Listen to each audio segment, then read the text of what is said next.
Alors, on est chez Benetton, Salon de Düsseldorf 2024 et on voit le Swift Roller 48.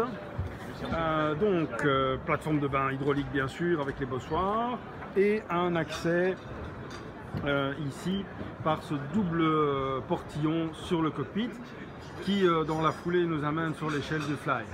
Mais on va commencer par le Fly du coup. Alors l'échelle de Fly qui est une échelle rétractable qui peut venir se mettre contre la porte à plusieurs vantaux d'accès. Et c'est un Fly ici classique avec deux zones, une grande zone de socialisation et dînatoire ici, à l'arrière de laquelle se trouve une cuisine. Et puis une zone de navigation avec poste de bar et deux espaces de copilote avec des dossiers basculants qui peuvent alors augmenter l'espace disponible sur la zone dînatoire. À l'arrière, il y a grosso modo une plateforme annexe ou à transat éventuellement. Donc ceci est surmonté d'un hardtop avec un toit ouvrant en tissu qui est manuel ou électrique.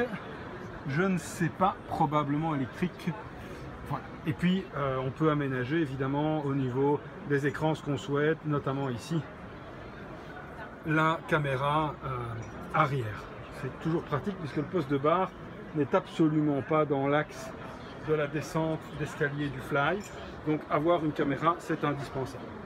On est sur un troller, donc il y a toujours beaucoup de mains courantes au niveau de l'escalier en lui-même, au niveau des prises de main ici sur le capot de fermeture du Fly. Et alors, toujours sur un troller, bien entendu, une sécurité maximale au niveau des passes avant.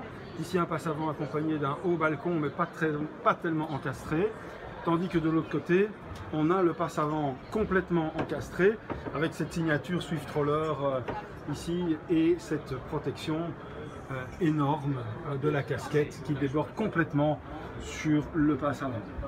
Trois marches alors pour arriver avec une marche tout à fait déliée et sans aucune contrainte de bras, d'épaules, de jambes sur l'espace avant qui est le même en fait que celui du 41 avec une double banquette qui peut en même temps faire bain de soleil et le double accès à la baie et mouillage qui est là avec ici une mini voilà, un petit banc, c'est pas vraiment une delphinière mais c'est une petite assise qui à mon avis doit être très sympa en navigation. Ces Swift Rollers avec leurs casquettes sont toujours imposants et ils ont pourtant un pare-brise complètement positif, ce qui est assez rare dans cette gamme de bateaux. On a plutôt des pare-brises verticaux. Donc on peut redescendre par l'autre passe avant, je redescends par celui-ci, je ne sais pas pourquoi mais voilà, parce que ça c'est comme ça. Et on arrive alors sur le cockpit qui est relativement simple, avec une banquette. Donc là aussi, on n'a pas cherché sur ce Swift Roller à faire un cockpit particulièrement compliqué. Ce qu'il y a, c'est qu'il est tout simplement pratique lors de l'accueil à bord, si on a des valises et des choses comme ça. Parce qu'évidemment, on va avoir beaucoup de temps à passer en mer sur un bateau pareil. On peut dégager le clapet ici et avoir une commande joystick pour le parking au port. On arrive surtout en marche arrière ici.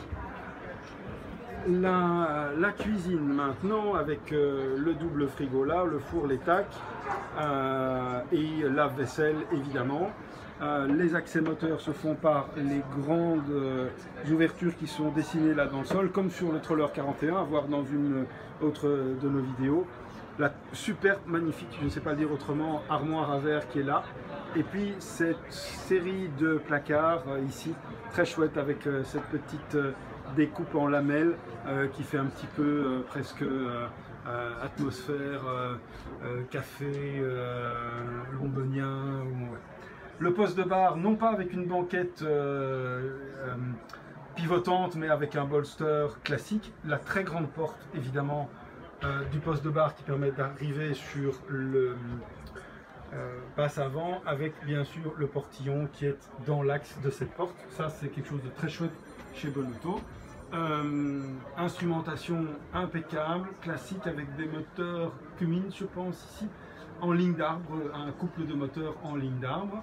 La belle grande roue wheel, comme on dit en anglais, de navigation. Ça c'est chouette parce que ça donne l'impression d'avoir bien sûr un grand bateau. Et puis alors ce très vaste carré avec la table dépliante, et on a suffisamment de place ici sans devoir rajouter la banquette pivotante du poste de bar comme c'est le cas sur le 41, donc c'est suffisant.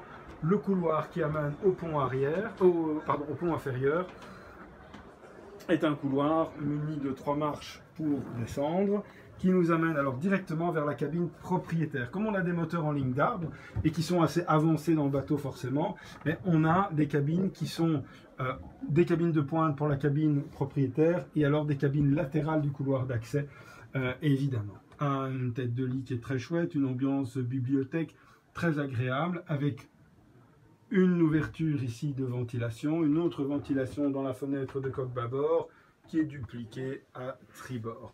De plus petites penderies certes, mais des penderies quand même avec également, je pense, un trou. Je vais voir ça. Non, ça ce sont les étagères. On a évidemment ici des petits rangements, des petits vides-poches.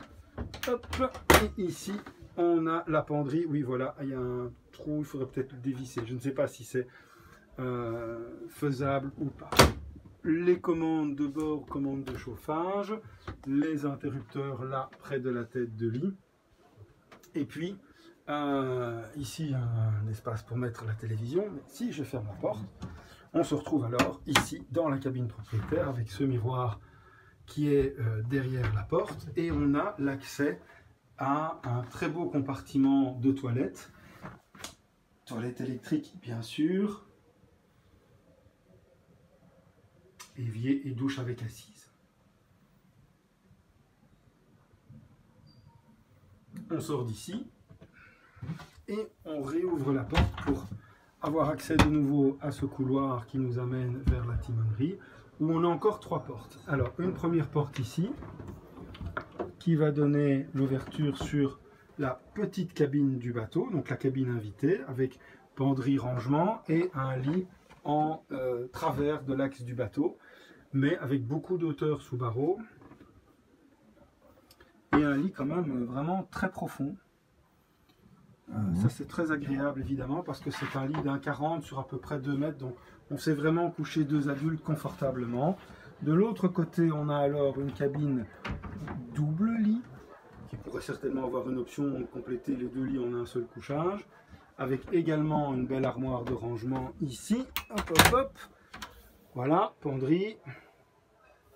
Et dans cette cabine ici, si je décide de m'enfermer, j'ai un accès à la salle de bain. Je vais voir si on s'est allumé ici. Voilà, c'est beaucoup mieux.